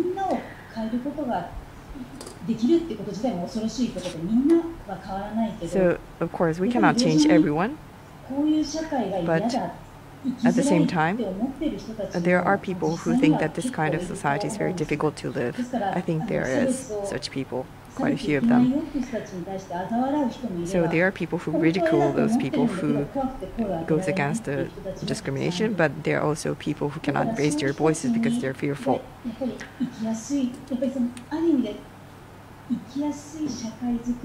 So we need to think about how to create a society where those people can feel comfortable living in. But of course, it's difficult to change everyone. So in the end, I don't have an answer to that question. So I've been receiving questions from the audiences of this program. So I would like to now move on to the question and answer session. So the one question is actually related to what you said, Mori-san. So the phenomenon that's happening around the world is identity politics, related to identity politics. Why is this happening? And that is because the oppression and suppression is becoming more fierce, and in order to change this, identity politics is occurring, and also because of the online effect. Who are not the stakeholders can actually support this. I think there's a good part and bad part to this. And of course, identity politics are now standing out, but the difficulty is that they do not connect to each other. I was following this kind of discrimination online in Japan, and about 2 years ago, the people who are the target of the discrimination in Japan, the Koreans in Japan, and also black people, these people can come together to have discussion. There was opportunity about 2 years ago, but this is very rare because minority groups are separated from each other. Of course, there are things that they share in common, and at that time they said that meeting was very meaningful. So this identity politics could strengthen this vertical line, but it's very difficult to see the sort of solidarity that is happening horizontally. So to actually see this kind of thing, feel this kind of thing, I think I experienced a similar symposium, Oizumi of Gunma Prefecture in Japan, where the Brazilians living in Japan, a lot of Brazilians living in Japan, in East Japan. So those Brazilian and Koreans in Japan came together to hold this event. And this was the first time ever to do this. And these two groups do not really have any connections. So it's not that this was a gathering of newcomers and oldcomers. And of course, we cannot tell who is the Brazilians or Koreans, but because they had no connections, because they were focused on concentrated their own cultures. But at that time, they were able to talk to each other and know each other. And they felt that they are not isolated, and they're not the only ones who are the minorities in Japan. And this turned out to be interesting, and the discussion went very deeply, including the Japanese people who are the majority. And I think that was one opportunity to see some sense of hope. This was something that happened in the small city of Oizumi in Gunma Prefecture, but I think we could spread this thing in the society. I'm wondering if we can do this or not. And we talk about multilateralism or multiculturalism, but we know that there are multiculture around us, and we just don't know each other. We just don't recognize each other. What's really important is we talk about discrimination is to really know each other, know who the other person is. Instead of just saying let's be friends with other, we should know who that person is, to know their cultural background. I think that is important. So I think we need to just keep on doing this kind of steady work. And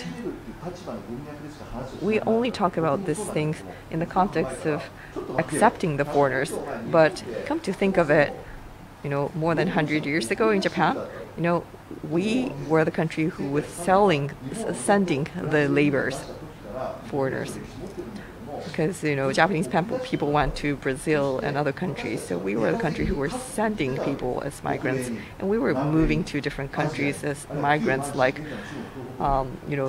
China or Brazil, to make money. So Japanese people went abroad as migrants to make money. So we were sending people. That was part of the government policy. And sometimes there were laborers who were discarded by the government. And in the same way, we do have this experience and memory that we were the country that were sending people outside. And in World War II, there was a place called Manzana in Los Angeles suburbs, and this was where the camps of the Japanese people were located. And since 1941, because they were Japanese, they were just forced in this facility. And it was not just Japan that was going against Germany. And Germany and Italy, they were actually sent to this camp, this internment. It was not Japanese people who were sent to this internment camp. Why? Because we were Asians. It's actually written in the history of Manzana. It says that Asians are monkeys.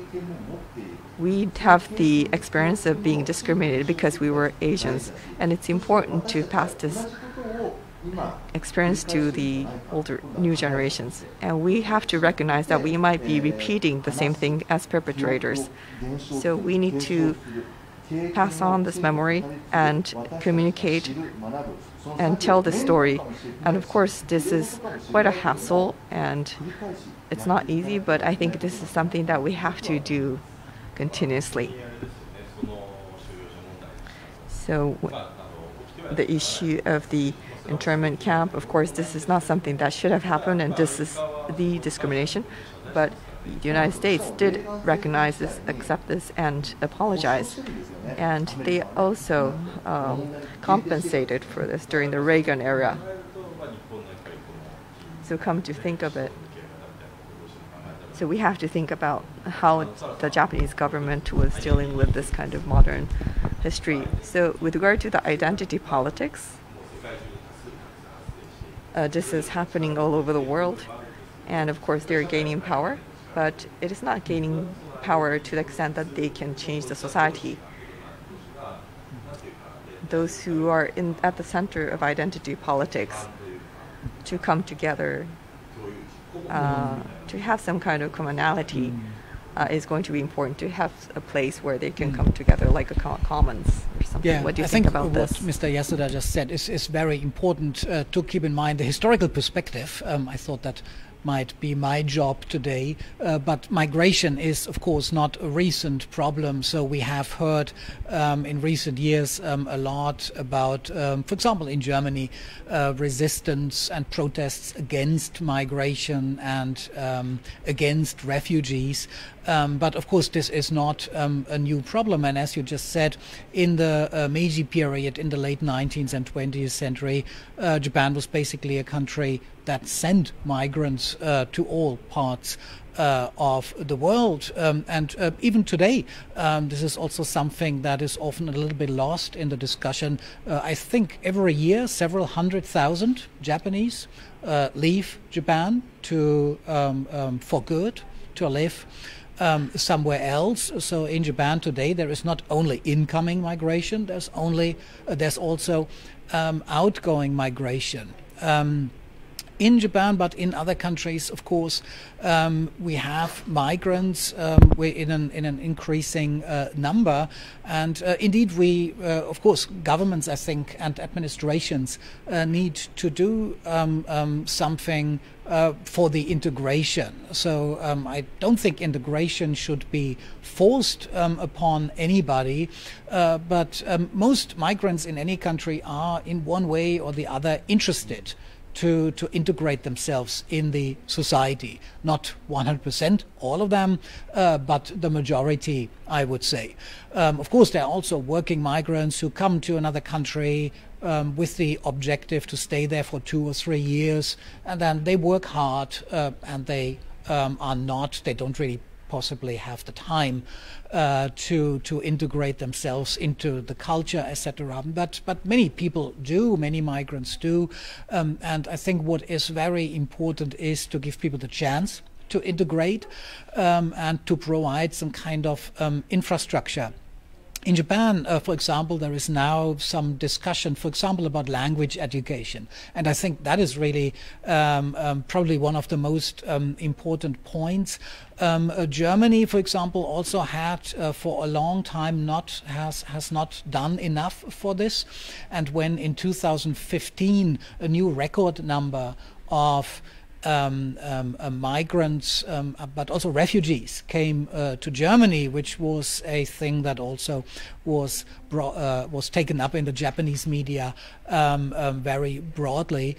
Germany increased, for example, the budget for German language courses, and for what is called integration courses. So it is not only language, it's also to offer the possibility to learn something about the society that one lives in, and also the culture. In Japan, there are also such possibilities. And for example, when I was a student in Japan 30 years ago, I lived in a city that had a lot of possibilities. So there was a center for foreign students, in which the foreign students could learn Japanese culture, tea ceremony, ikebana, and all kind of things. So in that sense, I felt that there is a very good offering. There are very good offerings for foreigners to integrate into society and to learn something about Japanese culture, but also language. The problem is that this is not organized, and there's no budget from at least not from the central government. As I understand it, there are some cities and some prefectures which invest money in these kind of things, but I think probably Mr. Yasuda and Ms. Mori do know more about that. But I think that is very important. First of all, it is language, because if you want to integrate into a society, or if you want people to integrate into a society, you have to offer them the possibility to learn the language. So you need to have a budget and support for this very fundamental instrument of social integration.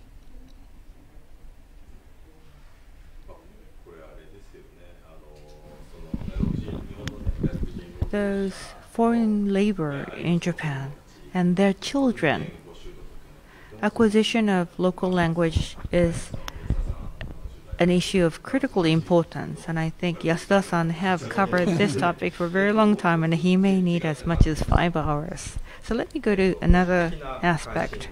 This is related to Black Lives Matter.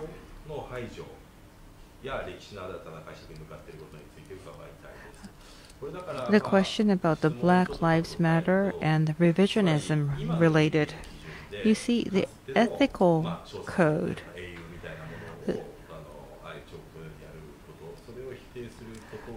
the Black Lives Matter is having some troubles with former heroes. How do you look at this revisionist approach to those people who were once considered heroes? I'm not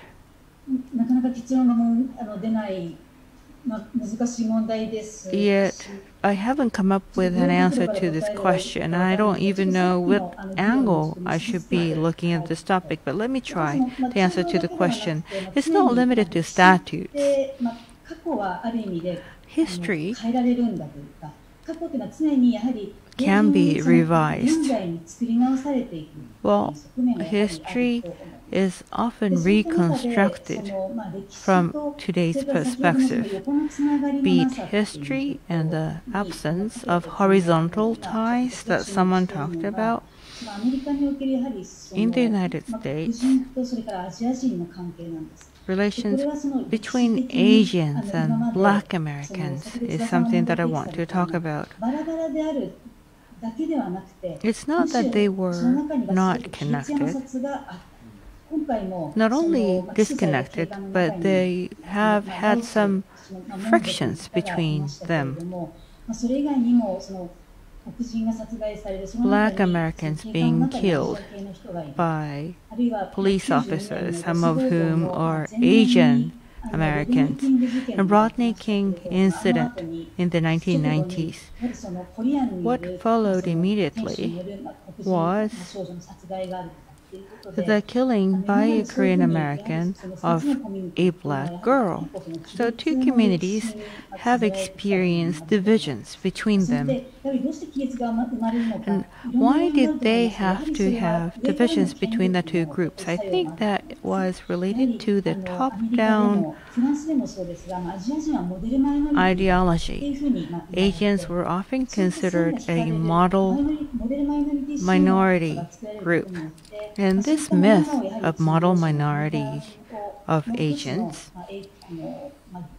have overshadowed the relations between Asian Americans and Black Americans. And even Asians are also facing discrimination. But Asians in a society where white supremacy is prevailing, maybe Asians were appeasing with the white supremacy, and that has been voiced by some people within Asian communities. So this is deviating really from the issues of the statutes. But histories are often rewritten, written and rewritten. So I can't be optimistic, but I think that that is where we can possibly find an answer to.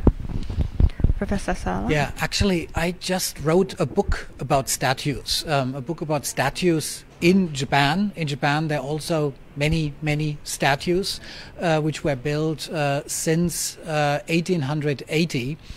And what is very important to keep in mind if we speak about statues is that they are symbols of power. They are rarely built by minorities. They are, and that brings me back to my previous point, they are usually built by the people in power, by the government, by the administration, or by elites. And of course, in some political system, you have a wider range of elites that are participating in the building of statues, but they do remain a symbol of power, and they are symbols of power of one group over another group. So what is really now the problem in the United States is that you have statues which stand as symbols for slavery. And if you are an African American person and you pass by this statue on the way to your job or to your school every day, then you are reminded of the history of slavery, and you are reminded of the fact that you are underprivileged in the society in which you live in. So it preserves the power relations, and the question then really is, do we want to preserve these power relations, or do we want more equality and more emancipation for minorities? And that again brings us back to the idea, to the keyword of ideals and ethics. So if you say, yeah, basically we want to uphold the structure that characterized the United States during slavery, then you could leave those statues. But if you say, well, maybe we should change, maybe we should give minorities more equality and more power, then you need to do something. You don't need to necessarily destroy statues, I think. In Germany, for example, there are still some, it's not statues, but there are some monuments left from the Nazi period. And there were some discussions about whether these, they are not exactly Nazi monuments, they are militaristic monuments, which clearly glorify the German military and they glorify war. And there was a discussion about putting away some of these monuments, but what happened in some cases is that the current authorities said, well, we do not identify with this ideology anymore, but we want to leave this monument here as a reminder of the ideology that existed 60, 70 years ago in Germany. And they put an explaining an explanatory board next to it, which said this was a monument that was built during the Nazi period. It glorifies war, and today we don't agree with this ideology anymore, but we have this or that idea. So actually it now is it is still the same monument, but because of the explanatory marker, it carries a completely different message. And in some cases, in other countries, what you see is that statues are being taken down from their pedestal and then put in a museum. So that is another way to deal with the question of statues and monuments in public space. You don't need to leave them in their original place. A few days ago in England, they threw one statue into the harbor, right, into the ocean. So that is not necessarily the best solution. Actually, even today, in Taiwan, there are some Japanese statues which date back to the colonial period. And they were hidden for many years, and today they are exhibited within a museum with an explanation of why these statues were built in colonial Taiwan, what they represent, and how we should see them today. So there are a lot of ways to deal with these statues, but I do also think that some statues in public space are not really adequate anymore today.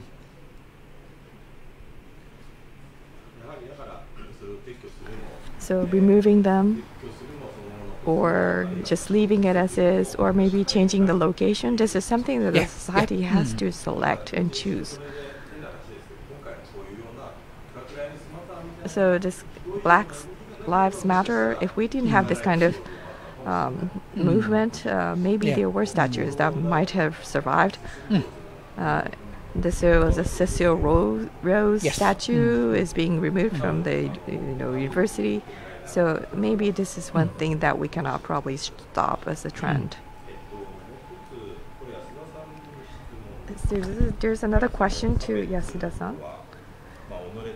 Discrimination starts from recognizing the difference between yourself and others, and it's very difficult to have some kind of objectivity. So maybe the solution is to find commonality between yourself and others.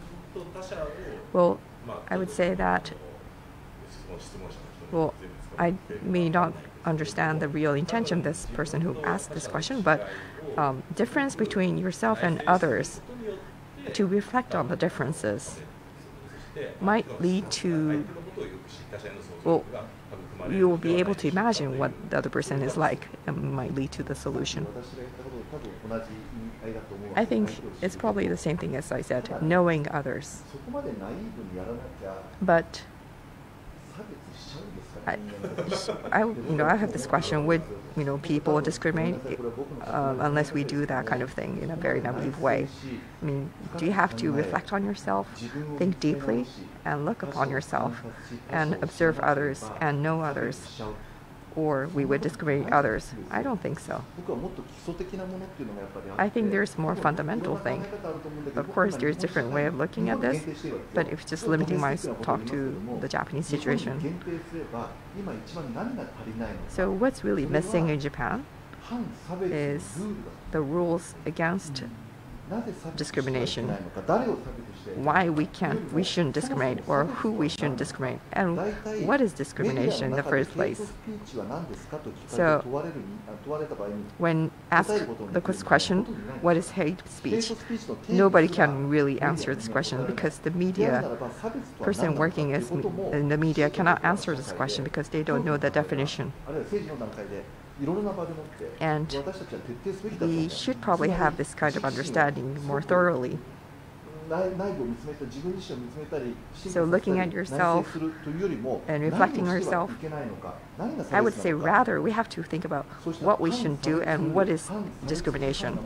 And having this kind of discipline, because we don't have any discipline against discrimination in the Japanese society. We don't have any of that. If that is the case, then we have to create that.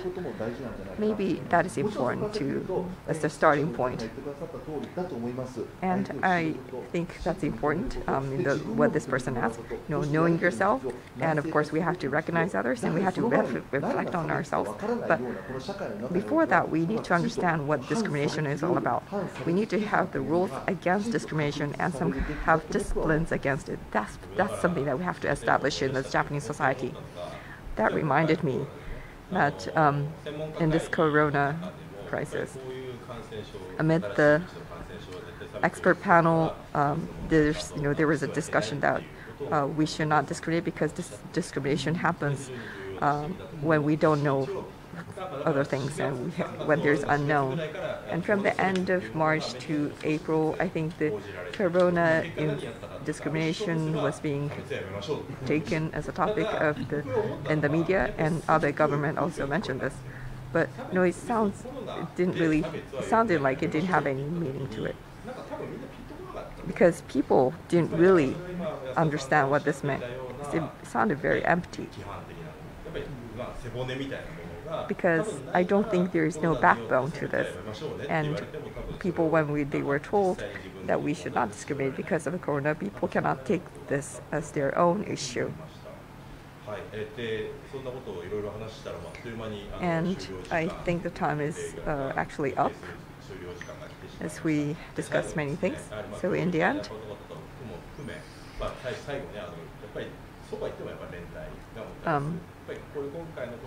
the solidarity brings us something, and we need to think about how we can change society. So it would be great if we can hear something more hopeful. So I would like to ask Professor Sala to start. Yeah, I think the current crisis has probably was a catalyst that made many problems that we already had before visible, and it was of course a coincidence that the murder of George Floyd in the United States happened during this crisis, so this overlapped, and this is what really, I think, worldwide again brought up the problem of discrimination of minorities. Of course, as we have discussed today, these problems are all not very new. This is also sometimes a problem of the media, that everything, of course, has to be new, and the media tries to see a new development in everything to make it into news. As a historian, of course, I usually look more at the long-term developments, and I think that is very important. That is what we also should take into account, and what probably also the media should pay more attention to: long-term developments. We are not speaking about new problems here, including the statues issue, which already in the United States, for example, came up several years ago, and several cities in the United States have already taken down statues, and a few days ago this issue re-emerged. So these are really deep-seating problems that obviously many modern societies deal with, and which have to do with migration being a very common part of today's globalization.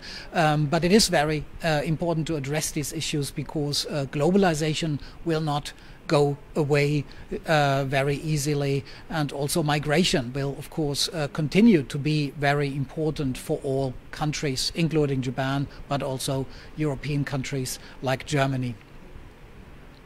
Thank you.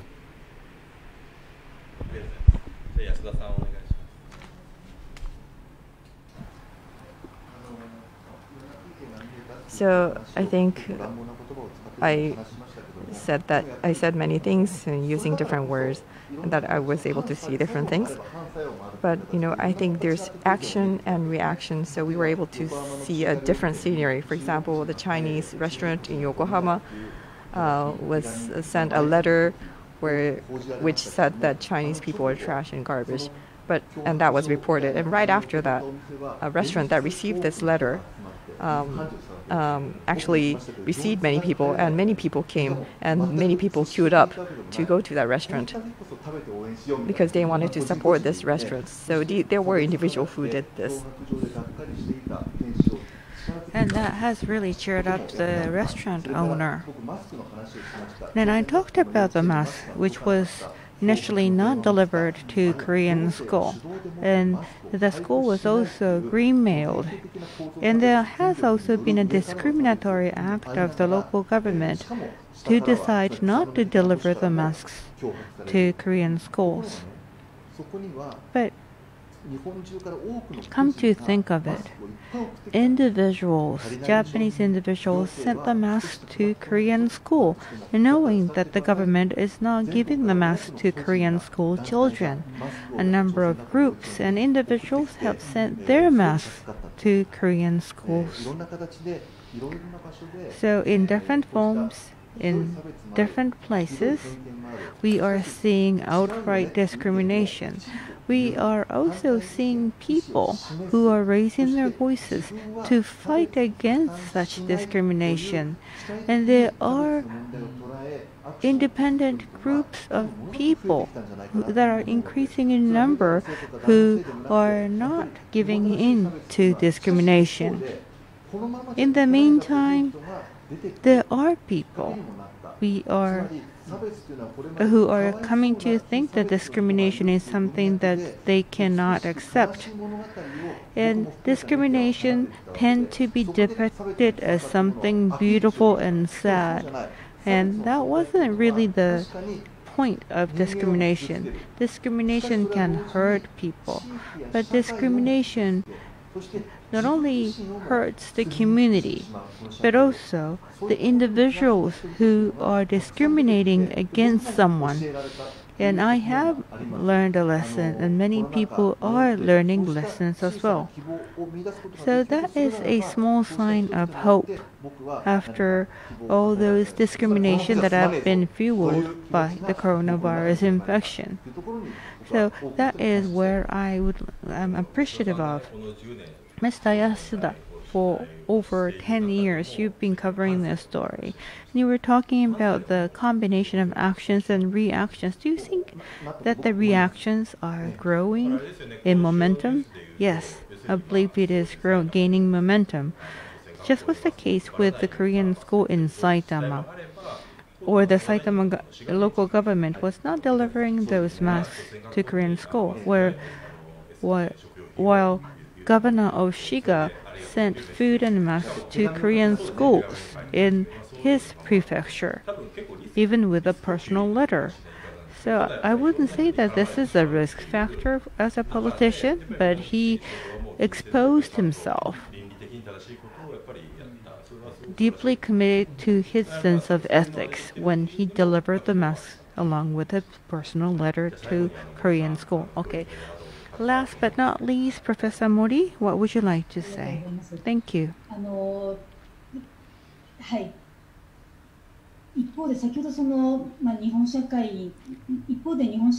Japanese society have different layers of discrimination that are serious.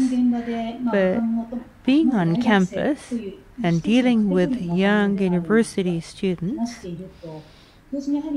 what I can say is this: Japanese society is becoming increasingly diversified, and some students have foreign backgrounds, and many students know people with non-Japanese backgrounds as well. They are increasing in number, and discrimination is often questioned by these people with different sets of values. And that is another aspect where I find some hope. And from an American perspective, I would say that those demonstrators are not only Black Americans, but also white Americans.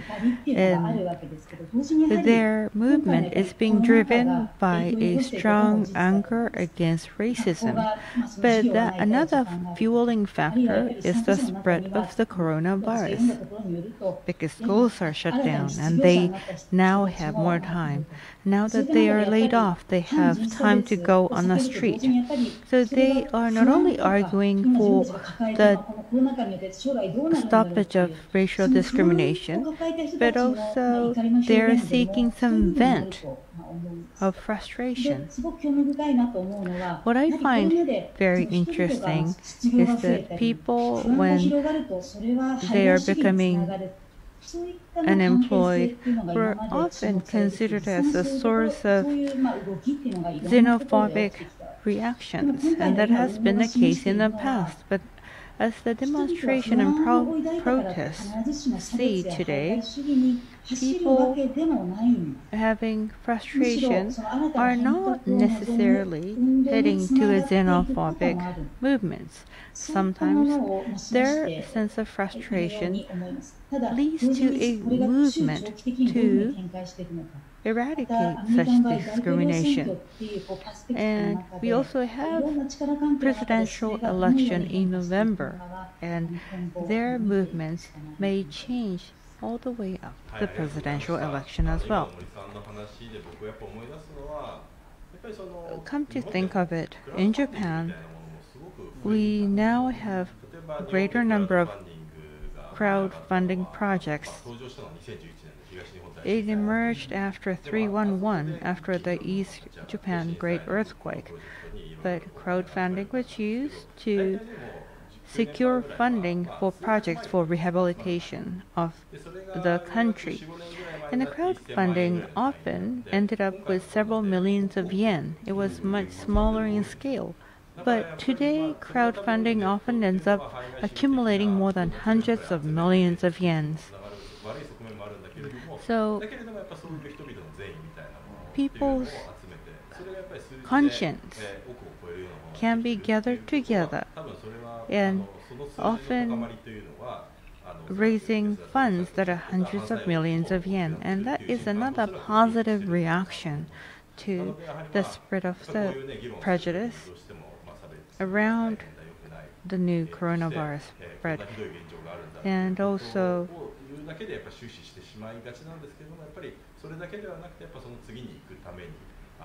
that is another stepping stone towards a better future away from the discrimination.